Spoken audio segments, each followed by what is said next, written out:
પછી તો દેહ ધ્યાસ મટી જાય પછી કેવું ઘેલ પણ આવે.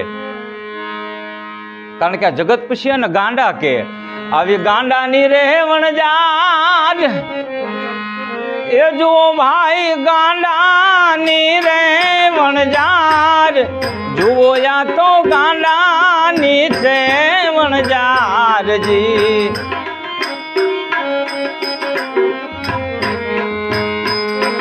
ધ્રુવ ગાંડો ઓલો પ્રહલાદ ગાંડો એ જ ગાંડો રોહિદાસ મારજી.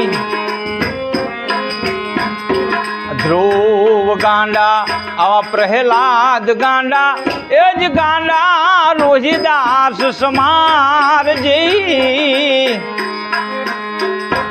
જલાણ જોગી તો છે એવો ગાંડો ઓલો જલાણ જોગી એવો ગાંડો એ જીવડાવી ઘરની નાર જુઓ યા તો ગાંડાની સેવણ જાર રે.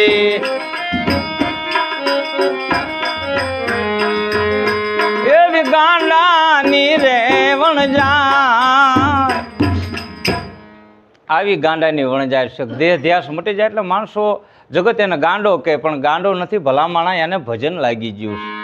ભજન કોને લાગે કે ગુરુ મહારાજની દયા હોય કોઈ ઈ ખાતાનો જીવ હોય તો લાગે, નહીં તો ભજન કરવા ઘણા મથે છે. અમારે સંતો ઘણા કે ભાઈ ભજન કેમ કરવું. પ્રથમ તો એ વાત કરે કે ભજન કોણ કરે, કોનું કરે ને શા માટે કરે.